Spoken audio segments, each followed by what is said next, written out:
देखा जाता है कि गुरु जी की सेवा कैसी होनी चाहिए, गुरु पूजा कैसा होना चाहिए और गुरु भक्ति कैसी होनी चाहिए, ये आपको देखना हो। और सांगो पांग इनके जीवन का समर्पण, गुरुदेव के प्रति जो निष्ठा है, बहुत से संतों में नहीं देखा जाता है, जो महाराज श्री के जीवन में देखा गया। देख रहे हैं ऐसे आज भी हजारों लाचार वृद्ध अस्वस्थ हालात में पड़े हुए तड़पते ईश्वर अल्लाह से मना रहे हैं कि अब मैं जीना नहीं चाहता, सहा नहीं जाता, मुझे ले चलो। आइए, अगर आपके दिल में ऐसों के प्रति दर्द है तो ट्रस्ट के साथ मिलकर अपने अवकाश प्राप्त समय का दान देकर अपनी बौद्धिक योग्यता का, अपने धन का सच्चा सदुपयोग करके इनका दर्द मिटाएं और उस परम पिता परमेश्वर अल्लाह गॉड का प्यार प्राप्त करें। जिंदगी व संपत्ति तो एक दिन हमें छोड़ना ही है, तो क्यों ना हम अपने हाथ से ही उसका इन दुखियों की सेवा में सदुपयोग कर महान पुण्य के भागीदार बने।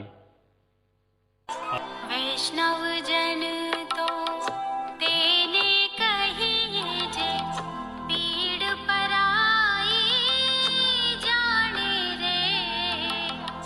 वैष्णव जन कारो निरूपा करुणा करंतो श्री रामचंद्र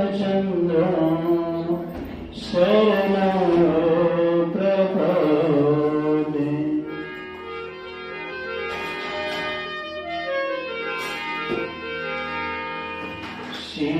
सीताराम सीताराम सीताराम जय सीताराम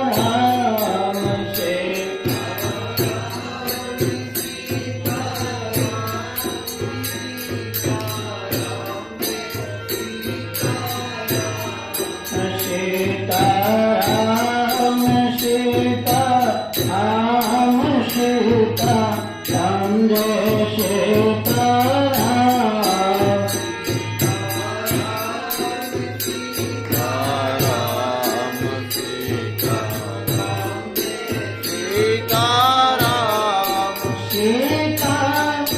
सीताराम सीताराम सीताराम जय सीताराम।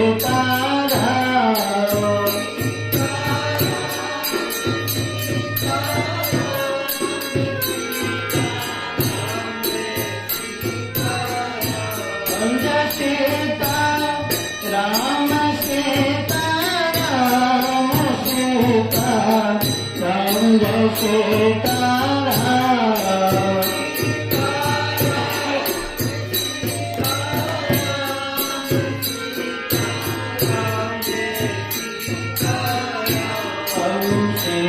सीताराम सीताराम सीताराम जय सीताराम। सीताराम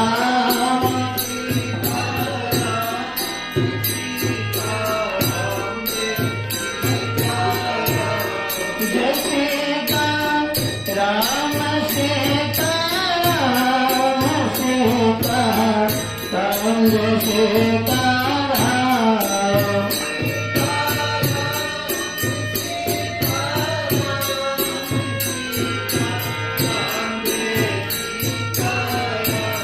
जय सीताराम सीताराम सीताराम जय सीताराम।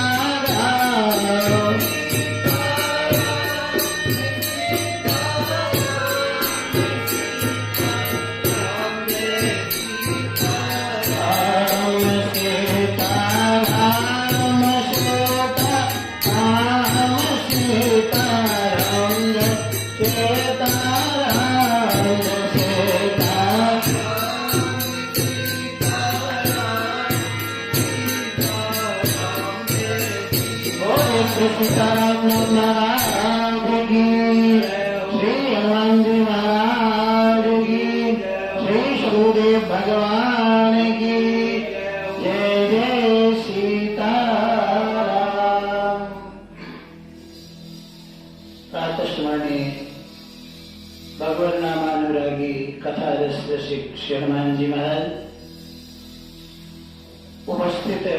पूज्य सभी संतवृंद, आइए हम लोग आज गोलाघाट के जो संत हो गए श्री राम वल्लभाश्रम जी महाराज, जो आज भी गोलाघाट पर सतगुरु शरण जो आश्रम है उन्हीं के निर्माण करता थे।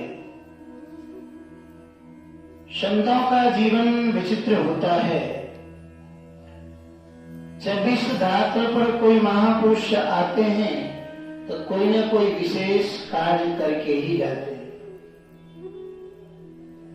वैसे देखा जाए संसार में जो भी भगवान के भक्त आए, समाज एक अंग को लेकर के नहीं चलता है, अनेकों अंग को लेकर के चलता है। तो कोई भी महापुरुष आते हैं तो किसी एक अंग को आधार बना करके और उसी रास्ते पर चलते हैं। हमारे जो चरित्र नायक श्री राम वल्लभाश्रम जी महाराज थे, इन्होंने इनके जीवन में ये देखा जाता है कि गुरु जी की सेवा कैसी होनी चाहिए, गुरु पूजा कैसा होना चाहिए और गुरु भक्ति कैसी होनी चाहिए। ये आपको देखना हो और सांगो पांग इनके जीवन का समर्पण, गुरुदेव के प्रति जो निष्ठा है वो बहुत से संतों में नहीं देखा जाता है, जो महाराज श्री के जीवन में देखा गया। वैसे इनका जो जन्म स्थान है यहाँ से ज्यादा दूर नहीं, बाराबंकी जिला है, वहीं के रहने वाले थे। इनके जो पिताजी थे वो श्रीमद् भागवत की कथा कहा करते थे। पंडित श्री गणेश दत्त जी थे, विद्वान थे, लेकिन दुर्भाग्यवश काफी जीवन व्यतीत होने के बाद अंत में इनका जन्म हुआ बालक का। जब ये जन्म लिए तो जन्म लेने के पश्चात गोस्वामी तुलसीदास जी ने विनय पत्रिका में लिखा है कि होनहार वीरवान को होत चिकने पात है। जो पौधा होने वाला होता है ना, वो जो जन्म लेता है छोटा से, उसकी जो कली दिखाई देती है तो वो लहलहाता हुआ चिकना दिखता है। तो स्वामी श्री राम वल्लभाश्रम जी महाराज के जन्म के काल में ही इनके जो शरीर में तेज था, लोग तो खुश हुए। परिवार के सारे सदस्य इतने प्रफुल्लित हो गए, इनका नाम रखा गया बलदेव। नामकरण संस्कार हुआ और नामकरण संस्कार के बाद बालक धीरे धीरे बड़े होने लगे। जब बड़े होने लगे तो इनको पतंग उड़ाने में बहुत आनंद आता था। बालापन पतंग उड़ाया करते थे। और इनके पिताजी जब बाहर कहीं दूर जाते, लखनऊ आदि में कथा करने के लिए, तो वहां दुकान से पतंग खरीद करके लाते। जब कभी कभी श्री गणेश दत्त जी देखते थे कि दिन भर पतंग उड़ाता रहता है, खेलता रहता है, तो बिठा करके डांटते थे या बोलते थे। तो जो पढ़ाई काल का समय था, जितना पाठ्यक्रम था, वो सब सुना देते थे।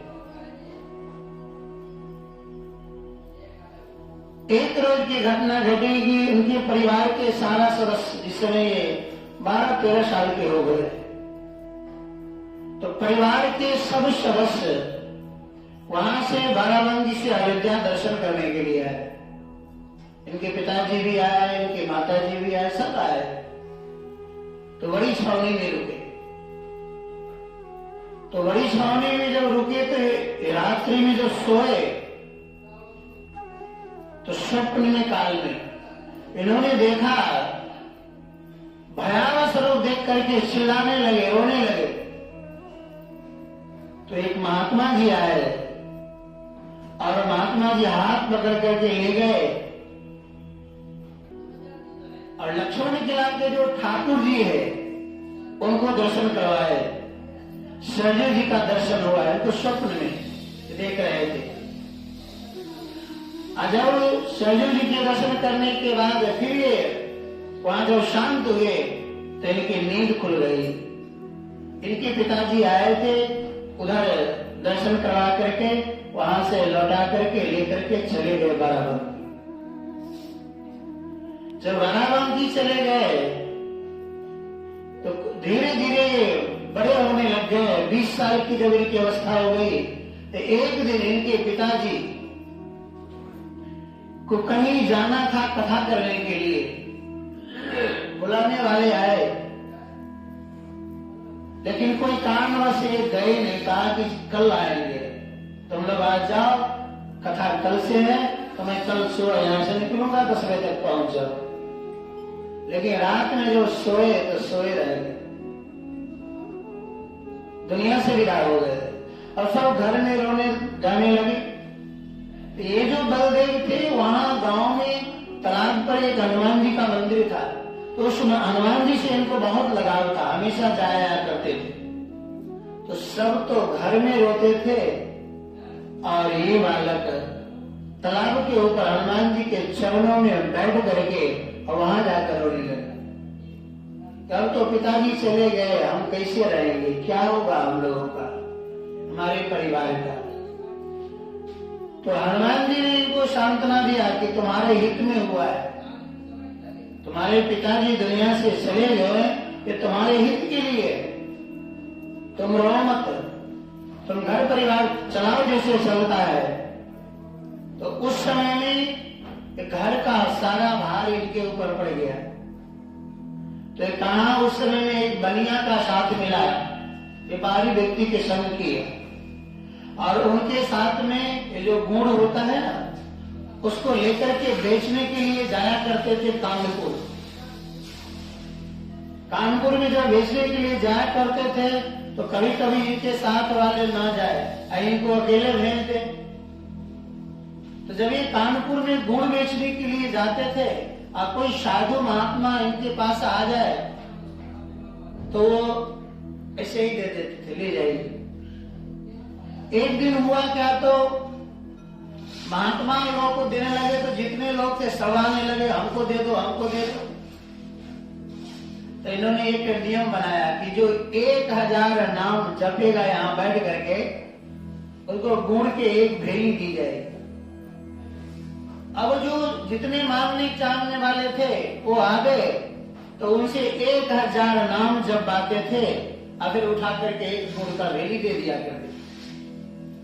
अब ऐसे करते करते सब यूं ही बांट दी। जो इनके साथ वाले थे वो पहुंचे कानपुर इनके पास के, देखे करते क्या है। इनसे पूछा कि सब बिक गया तुम्हारा? कहा कि हाँ सब बेच दिए। तो कहा पैसे? तो जो कुछ 10-20 रुपया मिला था वो उनके हाथ में थमा के कहा इतना पैसा है। कहा और क्या हुआ? तो उसने कहा कि क्षमा करिएगा, सब मांगने वाले आ रहे थे, हमने नियम लगा दिया कि 1000 नाम जो जपेगा उनको एक भेली देंगे, और सब 1000 नाम जाप करते हैं। हमने एक भेली दिया तो सब समाप्त हो गया। जो इनके साथ वाले थे वो नाराज नहीं हुए, इनके स्वभाव से पहले से परिचित थे। उसने कहा कि चलो कोई बात नहीं, तुमने अच्छा धन कमाया, भगवान के नाम तो लिया ना, नाम तो तुम्हारे पास आया। कहा कि हाँ चले आए। वहां से बाराबंकी में फिर आकर के गांव में रहने लगे। इनका ऐसा स्वभाव था, एक संत उस गांव में पहुंचे तो जो महात्मा कर्कशी स्वभाव के थे, खड़ाऊ पहनते थे, ये सेवा में लग गए। तो कुछ इनसे गलती हो गई, तो महात्मा जी ने खड़ा उठा करके इनको खूब पिटाई कर दिया, और इन्होंने एक बार उनकी प्रतिक्रिया में कुछ भी नहीं बोले, हंसते रहे। पूरे गांव वालों ने प्रशंसा किया कि सब कहने लगे कि लगता है आगे चल करके साधु बनेगा। एक बार शब्द भी कुछ नहीं बोले। इसके बाद इनकी वहां शादी हो गई। शादी होने के बाद घर में एक बेटी भी हुई। जब बेटी हो गई तो वहां से से संसार की विचित्र लीला है, इनकी पत्नी दुनिया से विदा हो गई। जब पत्नी विदा हो गई तो ये फिर आए अयोध्या जी। पिताजी रहे नहीं, माता जी भी चल बसी, पत्नी भी चल बसी, इनसे छोटा एक भाई और था, वो घर पर रहने लग गए। और जब ये अयोध्या जी आए, अयोध्या जी में इन्होंने सोचा कि मुझे दीक्षा लेना है। तो एक माता जी थी, उनके पास आकर के इन्होंने रुका। और जब ये रुके तो वो गोला घाट में श्री लक्ष्मण किला पर श्री जानकी वर्षण जी महाराज थे, श्री युगलानंद जी महाराज के शिष्य थे, वो रहते थे। लेकिन वो आश्रम पर रहते थे, महंती किला के किसी और को दे रखे थे, दूसरे गुरु भाई के उनको महंती दे रखे थे, वो रहते थे। श्री जानकी वर्षण जी महाराज, संतों की विचित्र परंपरा रही है। महापुरुषों के जीवन में देखा गया कि वो लक्ष्मी के पीछे नहीं दौड़ते, लक्ष्मी भले ही उनका पीछा करे। जब भी कोई श्री स्वामी युगलानंद जी महाराज के पास में, पहले जो वहां सरजू किनारे में रहते थे, तो कोई पैसे चढ़ा दे तो सरजू जी में गिरा देते। एक संत ने उनसे कहा, आपने आप अच्छा नहीं कर रहे, तो क्या करूं? तो उस समय जानकी वर्षण जी महाराज छोटे अवस्था में थे, कहा इनको दे दीजिए, ये संभाल लेंगे। तो खुद नहीं संभाले। जानकी वर्षण जी महाराज जब वहां उनके चरणों में गए, वो माता जी इनको लेकर के, फिर उन्होंने प्रार्थना किया कि मैं दीक्षा मंत्र लेना चाहता हूं।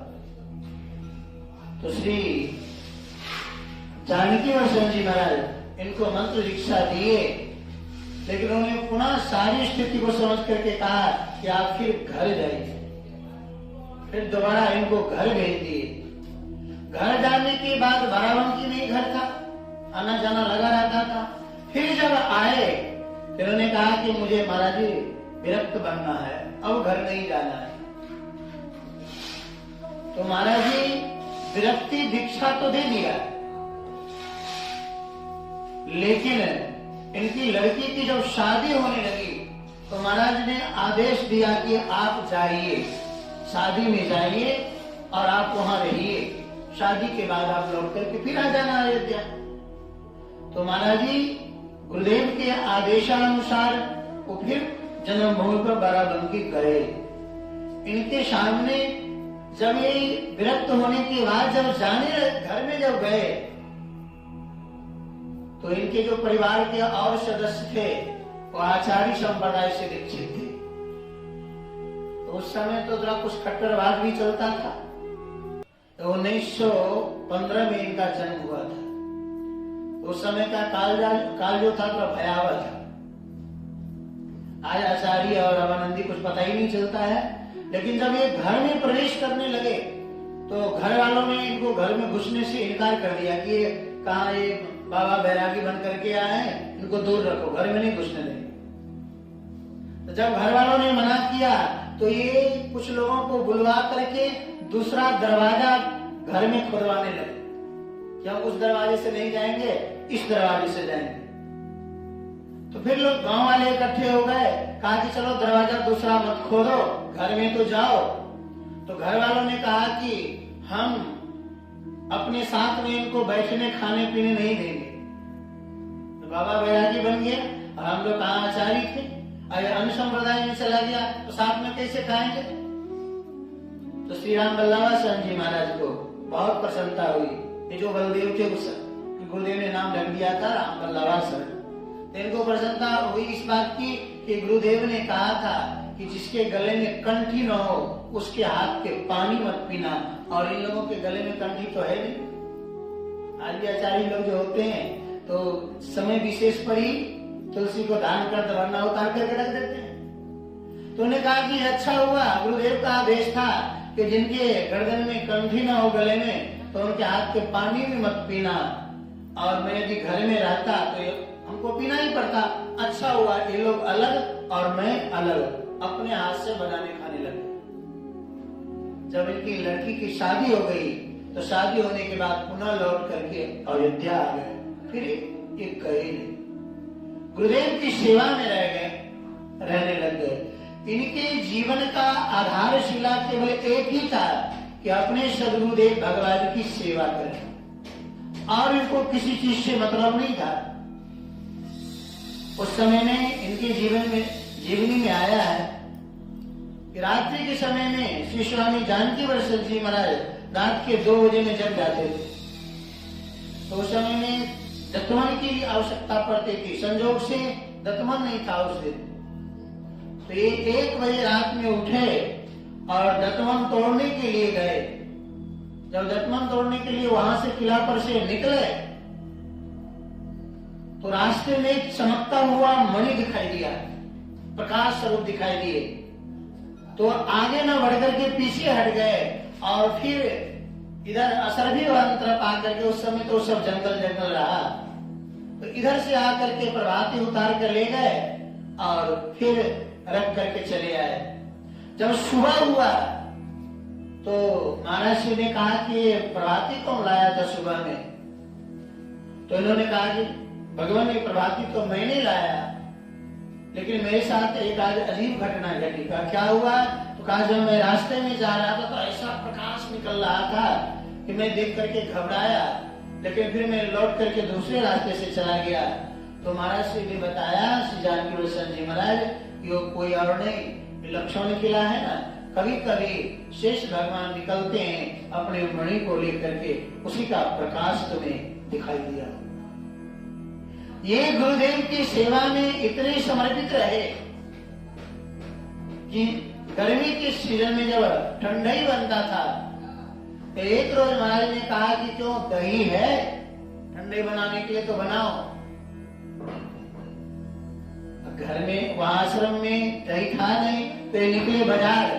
अब बाजार निकले तो संजोग बस अयोध्या जी में कहीं दही नहीं मिल पाया तो चल दिए फैजाबाद, और वहां से लेकर के आकर के फिर लस्सी बना करके 2 घंटे के बाद लेकर के पहुंचे। तो महाराज जी ने कहा कि तुम इतना देर कहाँ लगा दिए, इतनी देर कैसे हो गई?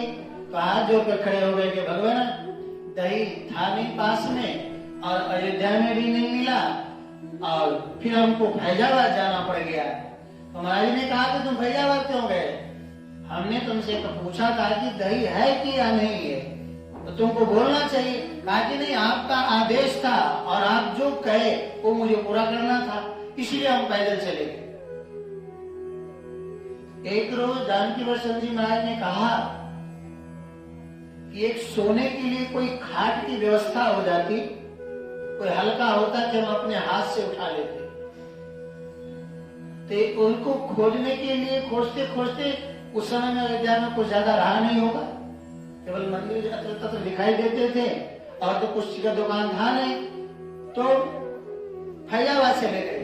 कई बार महाराज श्री जो कहे वो किसी भी स्थिति में उनको ला करके पूरा करना, ये इतना है, केवल गुरुदेव भगवान की सेवा के अतिरिक्त ये और कुछ जानते ही नहीं। एक रोज की घटना है, धीरे धीरे महाराज श्री जानकी वर्षल जी महाराज एक बार साकेत लोग पधार गए। उस समय की भी विचित्र घटना है। संध्या के समय में एक व्यक्ति आया मंत्र दीक्षा लेने के लिए।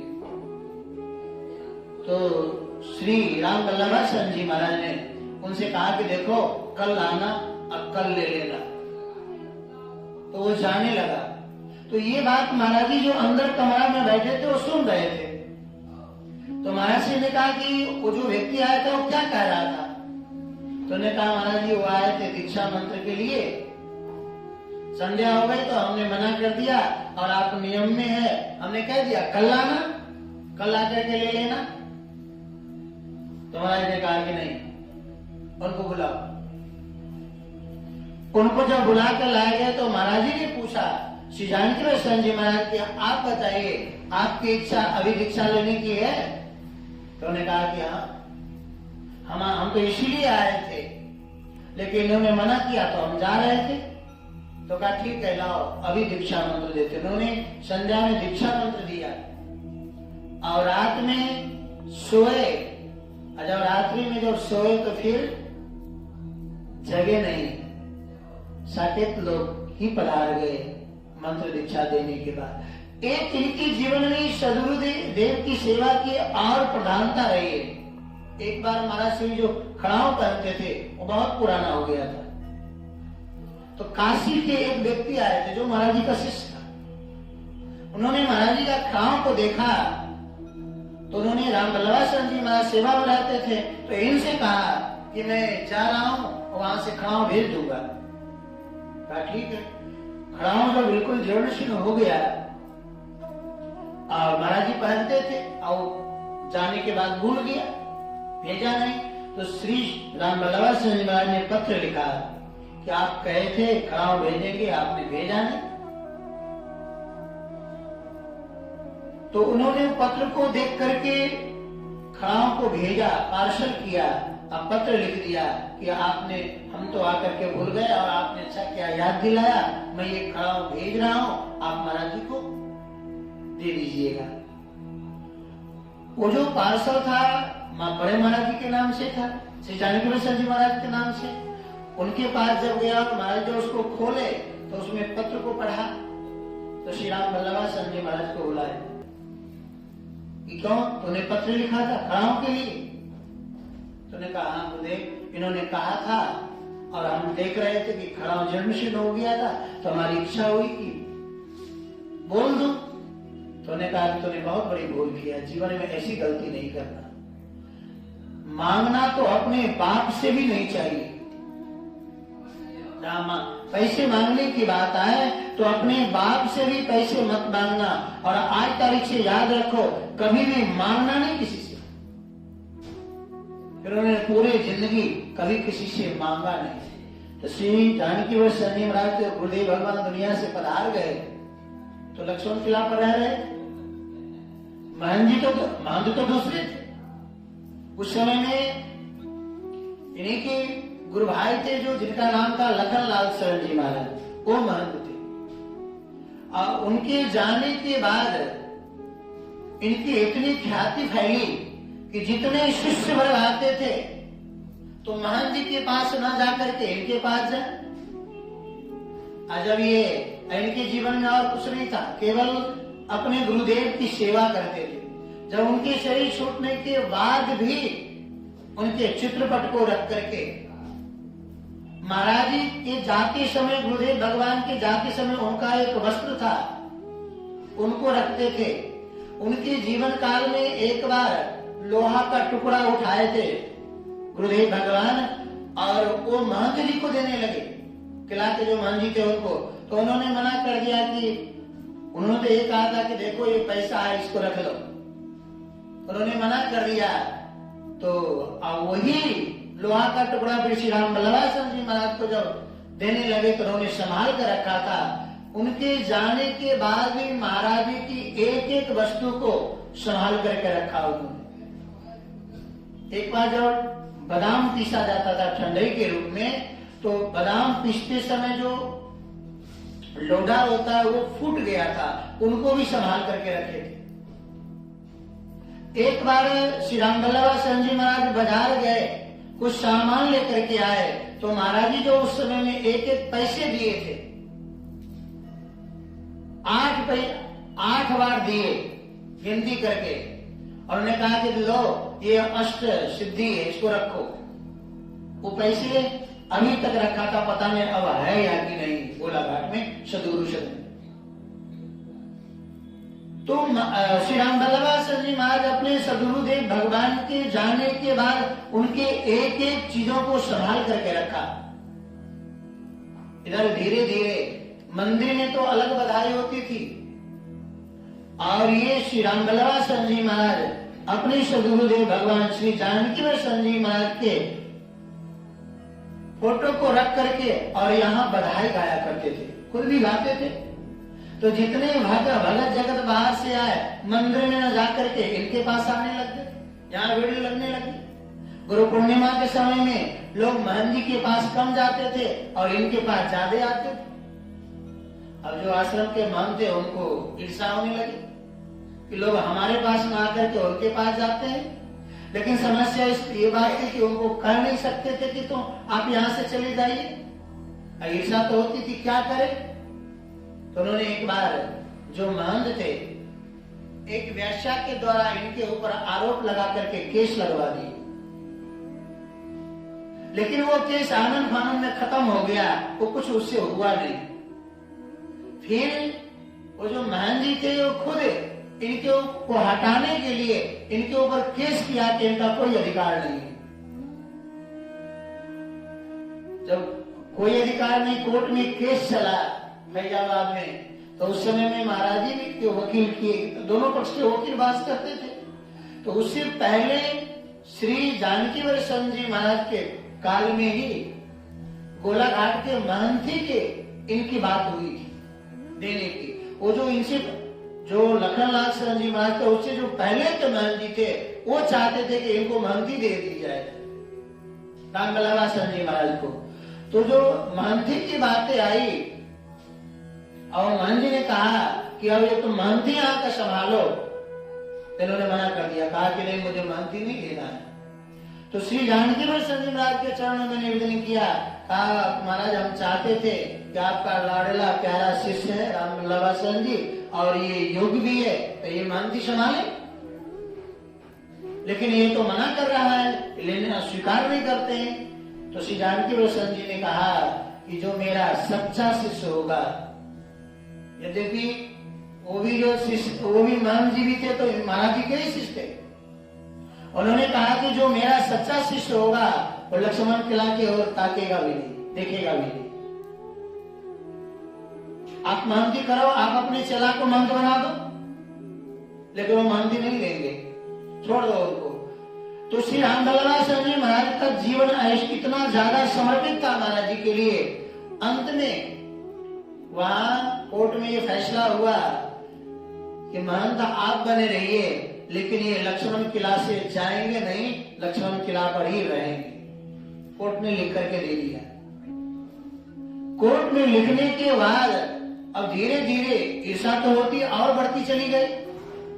एक रोज श्री रामबल्लभा शरण जी महाराज ने ये निर्णय लिया कि अब मुझे लक्ष्मण किला को छोड़ करके कहीं अन्यत्र चले जाना चाहिए, क्योंकि यहाँ रहने से वाद विवाद बढ़ता जाता है।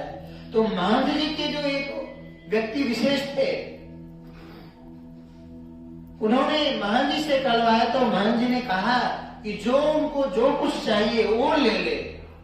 तो उन्होंने कहा कि हमको कुछ और नहीं चाहिए, हमारे जो गुरुदेव भगवान के फोटो है वो हमको मिल जाए। और श्री रामबल्लभा शरण जी महाराज जिस समय श्री जानकी वरसन जी महाराज थे, उनके सदगुरुदेव भगवान, तो जहां जहां पग रखते थे वहां के चरण रज लेकर के छन्नी में छान करके वो घड़ा में भर करके रखा करते थे। श्री जानकी वरसन जी महाराज जब साकेत लोग पधार गए, उसके बाद भी जहां भी उनके फोटो रखा जाता था, जहां वो नियम बैठते थे प्रत्येक दिन, वहां जो झाड़ू लगाते थे तो वो झाड़ू लगा करके छान करके और उस चरण को घड़ा में भरते जाते थे। तो उस समय तक, जिस समय इनके जाने की बात आई, तो उस समय तक 5.5 घड़ा रज इकट्ठा हो गया था। सदगुरुदेव भगवान के चरण रज 5.5 घड़ा इकट्ठा हो गया था। फिर उन्होंने कहा कि देख भाई, मुझे और कुछ नहीं चाहिए, तुम लक्ष्मण किला की सारी संपत्ति रखो, पूरे किला रखो, मुझे कुछ लेना देना नहीं, लेकिन हमने जो सदगुरुदेव भगवान का चरण रज रखा है इकट्ठा करके, वो हमारा चरण रज दे दो। और हमारे गुरुदेव का जो फोटो है, जो हमने जो जिनकी हम सेवा करते थे, वो हमको दे दो, वरना और मुझे कुछ नहीं चाहिए। श्री रामबल्लभा शरण जी महाराज लक्ष्मण किला पर से वो चरण रज लेकर के और अपने गुरुदेव भगवान के फोटो लेकर के वहां से निकल करके एक गृहस्थ परिवार थे, उनके घर में गए, वहां रहने लगे। धीरे धीरे काफी लोग तो इनको मानते ही थे भगत जगत। तो ये लक्ष्मण और जो गोलाघाट के सदगुरु सदन है, वो जमीन खरीदा गया। उस समय में भयावह जंगल था। उस बीच में कई लोगों ने इनसे कहा कई मंदिर महात्मा लोगों ने इनको लिखने के लिए तैयार हुए, क्योंकि जानकी प्रसन्न जी महाराज जो जल पिया करते थे, जो सीता कूप का जल था, वहां से प्रत्येक दिन उनके लिए जल आता था और स्वामी राम बल्लभाचरण जी महाराज जी जल लेकर के आते थे, वहीं का जल पिया करते थे। तो वहां के भी एक संत जी थे, उन्होंने कहा कि हम आपको अपना आश्रम दे देते हैं, इन्होंने स्वीकार नहीं किया। उन्होंने कहा कि हम सरजू जी के तट पर रहेंगे, और वो जमीन खरीदा गया। और खरीदने के बाद जब वो नींव खोदा गया और उसमें ईंट जोड़ा जाता था, तो सदगुरुदेव भगवान का चरण रज डाला जाता था। अभी भी जो सदगुरु सदन है वो गुरुदेव भगवान के चरण रज से वो मंदिर बनकर के तैयार है। महापुरुष जो भजन करने वाले जो इच्छा करते हैं ना, उनकी इच्छा बहुत जल्दी पूरी हो जाती है, केवल मन में इच्छा हो जाए। तो मंदिर बनकर के तैयार हो गया, तो अपने गुरुदेव भगवान के सवारी निकाल करके धूमधाम से वो सदगुरु सदन में प्रवेश किए। और जब प्रवेश किए तो आज भी आप देखेंगे, जब वहां गए तो अपने गुरुदेव का फोटो तो ऊपर में लगाया और ठाकुर जी को नीचे में रखा। श्री राम बल्लभाचरण जी महाराज पूरे अयोध्या में चर्चा का विषय बन गया कि भगवान को नीचे कर दिए और गुरुदेव को ऊपर कर दिए। लेकिन इनकी भावना को तो कोई समझ नहीं पाते थे। तो अब चर्चा का जो विषय बना था एक रोज, तो ताद्री मठ के जो अधिपति जी थे वो आए श्री राम बल्लभाचरण जी महाराज के पास। तो उन्होंने ये चर्चा रखी कि महाराज क्या करें, पूरे अयोध्या जी में ये चर्चा का विषय बन गया है कि हमने गुरुदेव को ऊपर रखा है और ठाकुर जी को नीचे रखा है। तब जाकर के तो दादरी मठ के जो अधिपति थे उस समय के, उन्होंने एक कथा सुनाई। उन्होंने श्याम बल्लभाचरण जी महाराज से कहा कि श्री रामानुजाचार्य जी महाराज के गुरुदेव भगवान थे जमुनाचार्य जी महाराज। तो जब जमुनाचार्य जी महाराज कहीं की यात्रा करते थे तो ठाकुर जी साथ में जाते थे। तो श्री रामानुजाचार्य जी महाराज ठाकुर जी को तो मस्तक पर रख लिए और गुरुदेव के चरण पादुका भी लेकर के जाते थे। तो गुरुदेव के जो चरण पादुका थे वो हाथ में रख करके ऐसे ऊपर उठा लिए, ऊपर में चरण पादुका और नीचे मस्तक पर ठाकुर जी रहते थे। तो उन्होंने श्री यमुनाचार्य जी महाराज ने रामानुजाचार्य से पूछा कि तुम ठाकुर जी को मस्तक पर रखे हो और मेरे चरण पादुका ऊपर रखे हो। तो उन्होंने कहा भगवान ये आपके ठाकुर जी है, जुगल सरकार ये आपके हैं, और हम जो चरण पादुका रखे हैं ये हमारे सरकार है, इसलिए हमारे सरकार ऊपर रहेंगे और आपके सरकार नीचे रहेंगे।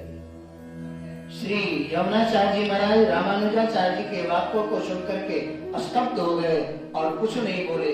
इसका अभिप्राय ये था कि श्री राम बल्लभाचरण जी महाराज के लिए संकेत था कि आपने सदगुरुदेव भगवान को ऊपर रखा है तो कोई अन्याय नहीं किया है। लोग बोलने वाले बोलते हैं, बोलने दीजिए, कहने वाले कहते हैं, कहने दीजिए। अब तब से ये सदगुरु शरण विधिवत नियम तक चलने लगा। तो इसी ऐसे श्री राम बल्लभाचरण जी महाराज के जीवन में गुरुदेव की सेवा के अतिरिक्त और कोई चीज से न उन्होंने मतलब रखा, न कोई चीज का प्रयास किया। एक बार जो परिक्रमा होती है ना, ये कार्तिक का पंचकोशी, वो परिक्रमा का दिन था। हिंदू मुसलमानों ने एक प्लान पहले से बना रखा था कि गौ हत्या करना। उन्होंने गौ हत्या भी किया और जिसके लेकर के लोग तो बाहर से आए ही थे, कुछ लोग ओ हल्ला हुआ, मारपीट हुआ और फिर बहुत मुसलमान मारे गए। जब मुसलमान बहुत मारे गए तो फिर कैसा कैसी हुआ। और उस समय काल में कुछ मुसलमान लोग जब भी महाराज श्री राम बल्लभाचरण जी महाराज गए नहीं थे उसमें, लेकिन जबरन इनका नाम भी डाल दिया गया, इनको पकड़ करके ले गए। तीसरे दिन के बाद जमानत तो हुआ, लेकिन जमानत के बाद इनकी जब केस चलने लगा, बाद में निर्णय आया कि 6 वर्ष के लिए जेल हो गया।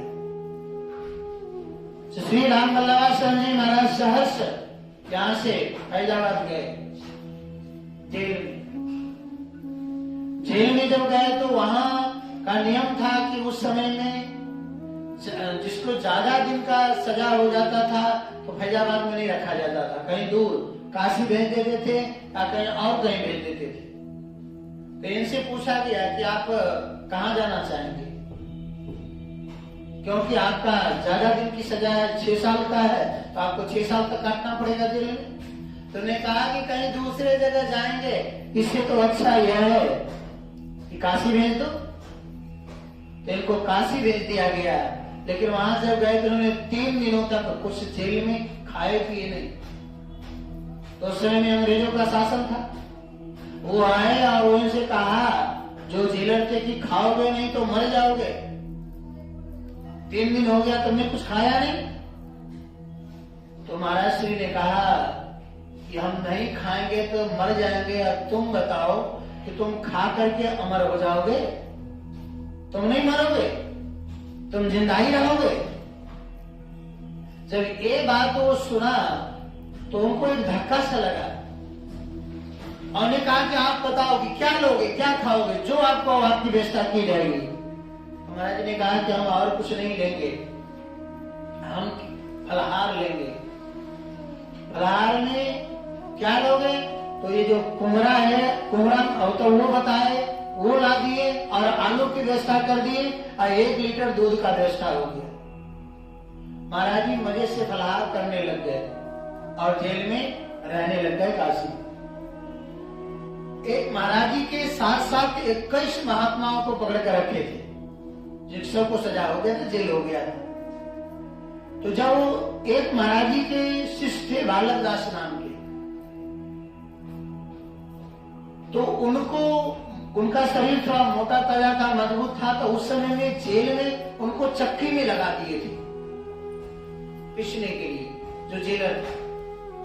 एक रोज महाराज श्री से वो जेलर भी प्रेम करने लग गया और इनके जो जेलर की जो पत्नी थी वो भी आने जाने लग गई। उनका एक छोटा सा बालक था, वो भी आता जाता था। तो महाराज जी फिर इस तरह से मिल गए, घर जैसे संबंध हो गया। तो महाराज जी के लिए कुछ छूट था, जहां तहां यत्र तत्र जेल के अंदर में घूमने का।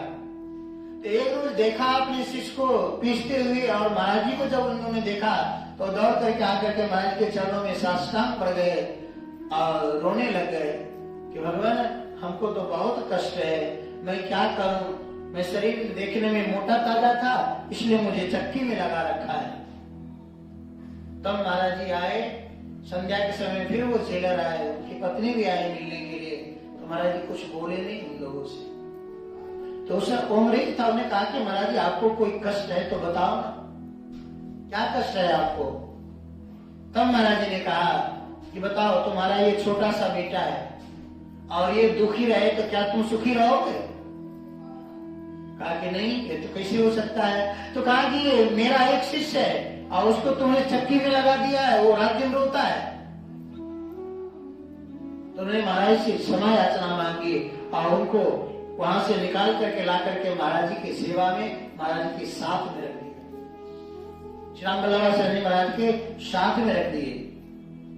जब ये साथ में रहने लग गए तो ये भगवान की ऐसी लीला कि उस समय के जो वहां के व्यक्ति थे, जेलर थे, इनके जो कोर्ट में केस देखा और जब काफी इनके ऊपर प्रेस पड़ा तो वहां के जो जज थे उन्हें कहा कि मैं एक बार अयोध्या जाऊंगा, क्योंकि इनका निश्चित तो हो गया है कि 6 वर्षों के लिए जेल में रहना पड़ेगा, लेकिन मैं एक बार अयोध्या जाऊंगा, वहां के सारी स्थिति को समझूंगा तो मैं कुछ कर सकता हूं।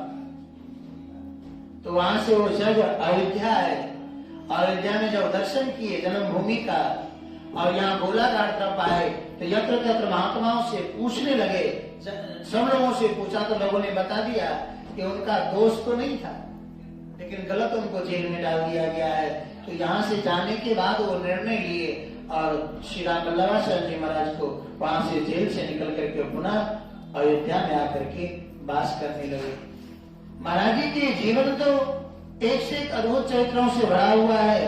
ये इनके जीवन में श्री सद्गुरुदेव भगवान के जाने के बाद ये आरती सेवा पूजा सारे कुछ जैसे महाराज श्री के रहते हुए करते थे, वैसे ही दुनिया से जाने के बाद भी विधिवत सारा कार्य करते थे। ऐसे गुरुदेव ने इनकी निष्ठा की।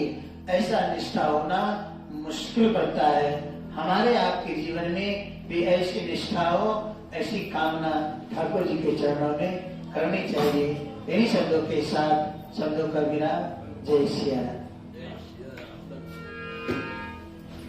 सीताराम सीताराम सीताराम जय सीताराम।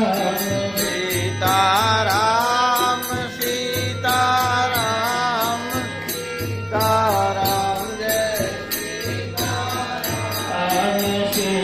सीताराम सीताराम सीताराम जय सीताराम। सीताराम सीताराम सीताराम जय सीताराम। जय सीताराम सीताराम सीताराम जय सीताराम। सीता